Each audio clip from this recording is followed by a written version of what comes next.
2024 ఎన్నికల యుద్ధానికి తాను సిద్ధం అంటున్నారు జగన్మోహన్ రెడ్డి గారు. తనకి శత్రువులు పెరిగారని చెప్తున్నారు. అందులో తన సొంత చెల్లి కూడా యాడ్ అయిందని ఇండైరెక్ట్ గానే చెప్తున్నారు. తాజాగా మన సిద్ధం సభలో ఆయన ప్రస్తావించిన విషయాలు చూసుకుంటే ఒక పక్క పవన్ కళ్యాణ్, ఆయన ఎప్పుడు దత్తపుత్రుడు అంటూ ఉంటారు, ఆయనతో పాటుగా చంద్రబాబు నాయుడు గారు. అదే నేపథ్యంలో ఆయన మాట్లాడిన మాట, ఒక బాణం కాదు 100 బాణాలు సంధించినా సరే తాను యుద్ధానికి సిద్ధంగా ఉన్నానని చెప్పడం. ఆయన ఇస్తున్న సంకేతం ఏంటి? మళ్ళీ వైసీపీ వస్తేనో జగన్ వస్తేనో మాత్రమే పింఛన్లు పెరిగినా లేదంటే సంక్షేమం వచ్చినా వస్తుంది అనేది ఒక రకంగా ఇండైరెక్ట్గా సంకేతం ఇస్తున్నారా, లేదంటే ప్రజల్ని భయపెడుతున్నారా, లేదంటే బెదిరిస్తున్నారా? ఇదే అంశం మీద చర్చించే ప్రయత్నం చేద్దాం. సార్, అంటే ఇప్పటివరకు షర్మిల అనే పేరు అయితే ఆయన నోటి నుంచి రాలేదు ఎక్కడా కూడా.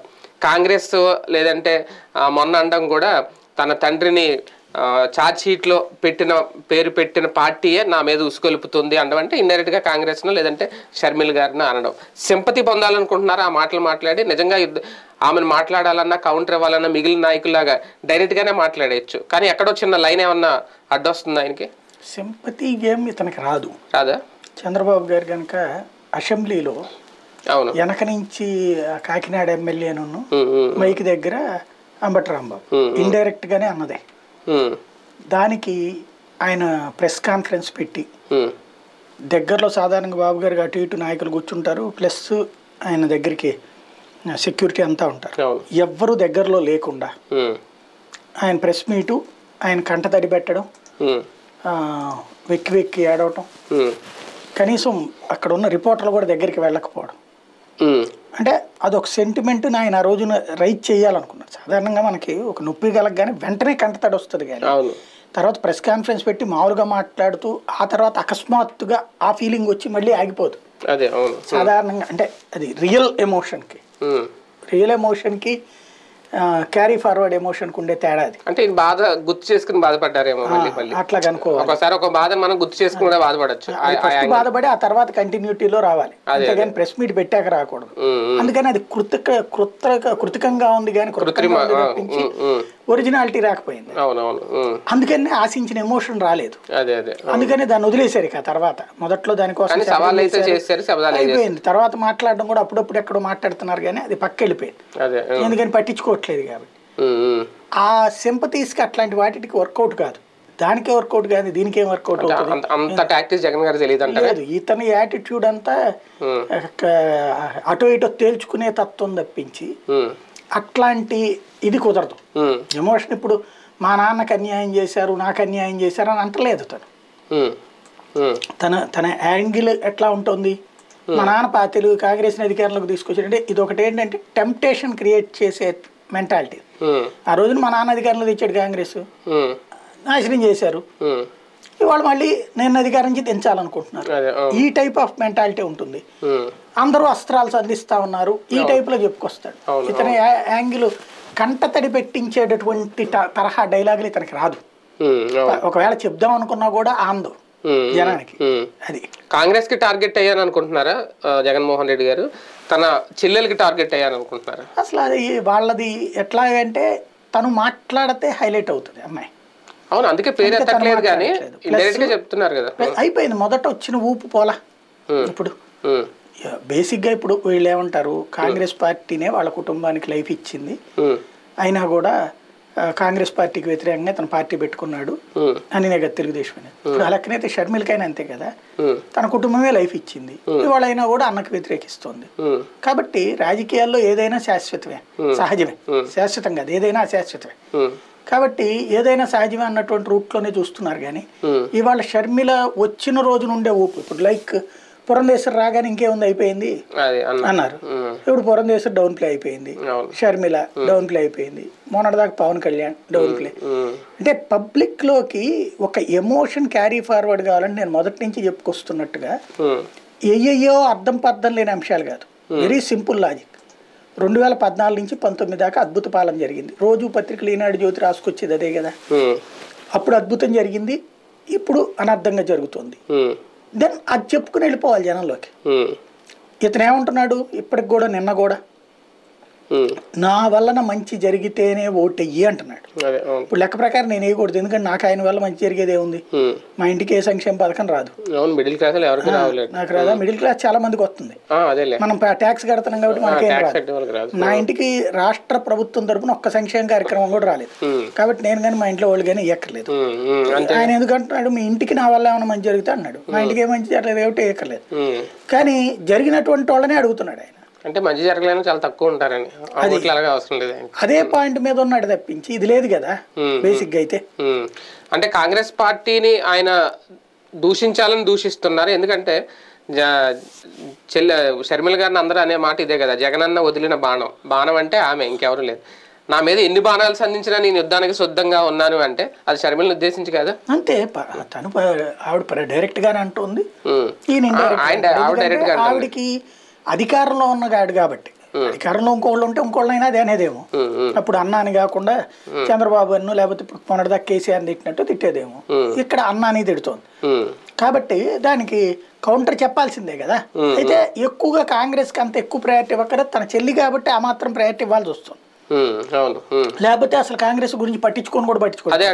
ఇదివరకు శైలజానాథ్ లేకపోతే కనుక రఘువీరారెడ్డి వీళ్ళందరూ ఉన్నప్పుడు అసలు ఆయన ఏం ప్రస్తావించాడని, బేసిక్ గా మన రుద్రరాజు పద్మరాజు ఉన్నప్పుడు ఎప్పుడు కాంగ్రెస్ అనే పదాన్ని లేకపోతే కాంగ్రెస్ గురించి అంత ఆలోచించాల్సిన తిరిగి కూడా ఉండదు. తన చెల్లెలు తన ఓటు బ్యాంక్ ని కొంతైనా ఒక క్రిస్టియానిటీ రూపంలో కానీ లేదంటే దళిత ఓటు బ్యాంక్ కానీ తనకున్నదాన్ని కొంతైనా చీల్చుతుందేమో అని అనుకుంటున్నారు ఆయన, ఆ భయం ఏమన్నా కనిపిస్తుందా? అందులో కనబడితే కనుక ఇప్పుడు చెల్లెల్ని డైరెక్ట్ గా టార్గెట్ చేసి ఉండేవాడు కదా, ఇదిగో ఇంట్లో మేము ఫస్ట్ నుంచి బాగా చూసుకున్నాం కానీ ఇట్లా చేస్తుంది తెంగరది ఇట్లా ఏదో చెప్పాలి కదా. అంటే ఆయన కూడా మాట్లాడితే ఇంకా కుటుంబ వివాదం రోడ్డు పడ్డట్టే ఉంటుంది. అంతే కదా, ఇప్పుడు తన పర్సనల్ ఓటు పోతుంది అనుకున్నప్పుడు ఎందుకు ఆగుతాడు ప్రాక్టికల్ గా, అట్లేం పట్టించుకోవట్లేదు అంటే ఎంతవరకు డౌన్ ప్లే చేస్తే అంత బెటర్ అనే రూట్ లో ఉన్నట్టున్నాడు.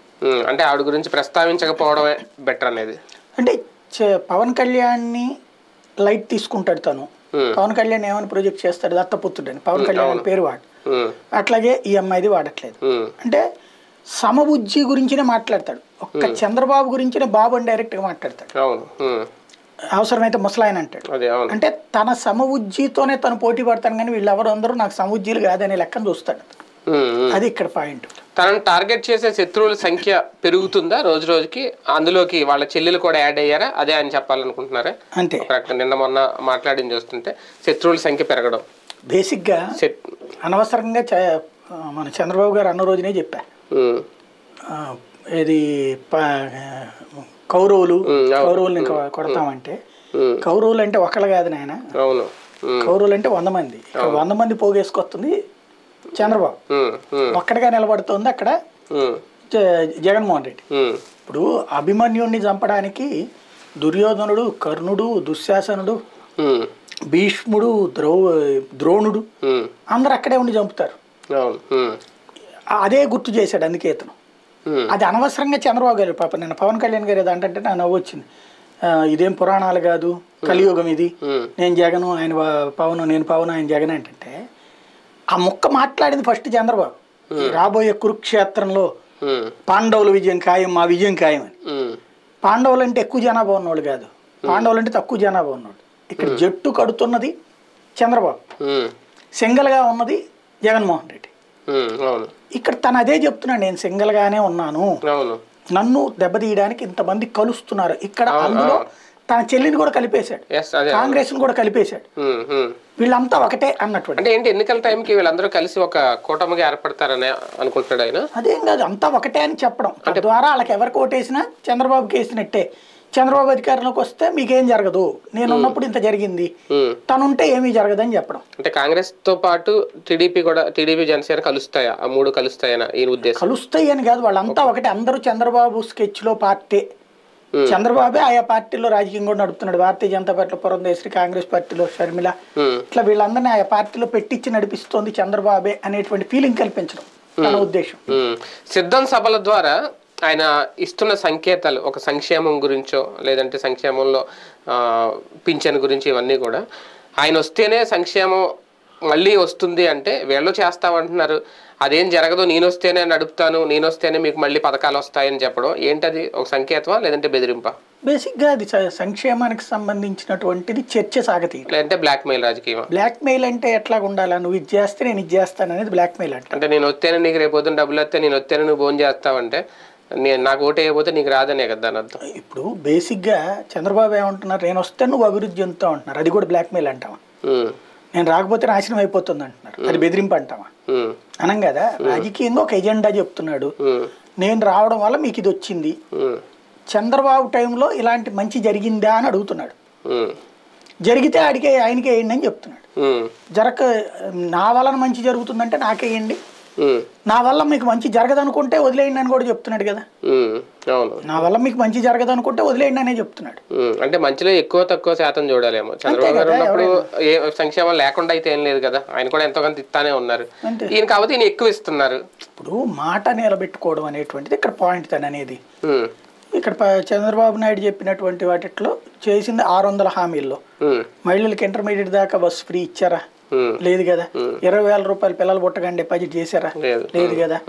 అట్లాగే డ్వాక్రా రుణమాఫీ చేశారా? రైతు రుణమాఫీ చేశారా? ఇట్లాగా వాళ్ళు చెప్పి బాగా ఏడాదికి ఒకసారి జాబ్ క్యాలెండర్ వాళ్ళు కూడా చెప్పారు, చేయలేదు కదా. ఆ రోజున చెప్పినటువంటి వాటిలో ఇప్పుడు వీళ్ళు చేయని అడుగుతున్నారు కదా, వాళ్ళు చేయని కదా ఇవన్నీ కూడా. బేసిక్ గా వాటిట్లలో మెయిన్ జనానికి రీచ్ అయ్యే పాయింట్ మిస్ అయింది, రుణమాఫీ అన్నటువంటి. కాబట్టి ఇక్కడ జగన్ తను రుణమాఫీ చేసేసాడు 4 ఏళ్లలో. డ్వాక్రా రుణమాఫీ అన్నాడు. చంద్రబాబు నాయుడు చేయాల్సింది డ్వాక్రా రుణమాఫీ కేవలం 11,000 కోట్లే, అది చేయలే ఆయన.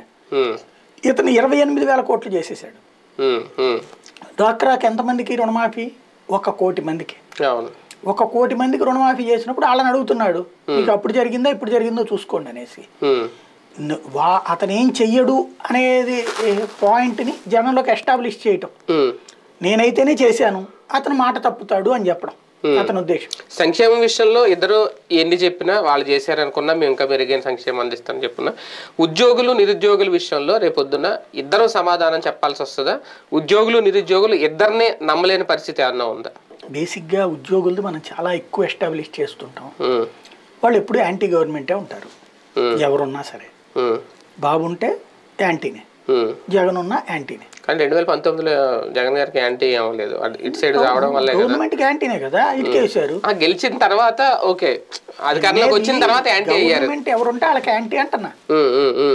ఆ రోజున ఆ గవర్నమెంట్కి యాంటీ అంటే నమ్మారు కదా అప్పుడు జగన్మోహన్ రెడ్డి గారిని అయితే నమ్మారు కదా 2019 ముందు. వాళ్ళు ఎవరిని నమ్మరు. వాళ్ళు ఇంకోటి వాళ్ళ కోరిక ఎప్పుడన్నా ఆగుతుందా? బేసిక్గా రాజశేఖర రెడ్డి ఉన్నప్పుడు ఉద్యమాలు చేశారు కదా, చంద్రబాబు నాయుడు ఉన్నప్పుడు ఉద్యమాలు చేశారు కదా. వాళ్ళు ఉద్యమం ఎప్పుడు ఆగదు. వాళ్ళు సాలిడ్గా ఓటేస్తారనేటువంటి భ్రమలో మనం ఉంటాం. దాంట్లో ఎవరి కులాలు ఎవరి వర్గాలు ఎవరి లెక్క వాళ్ళకు ఉంటుంది. బేసిక్గా కాకపోతే ఏంటంటే ఒక భయం ఏంటయ్యా అంటే జీతాలు 1వ తారీఖు ఇచ్చేవాడికే వేస్తారు.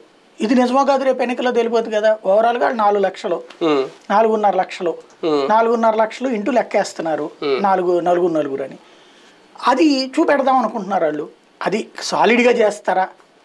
ఇందులో ఇప్పుడు అశోక్ బాబుకి ఎట్లుంటారో ఇటు పక్కన వెంకటరామరెడ్డి కంటే ఉంటారు కదా.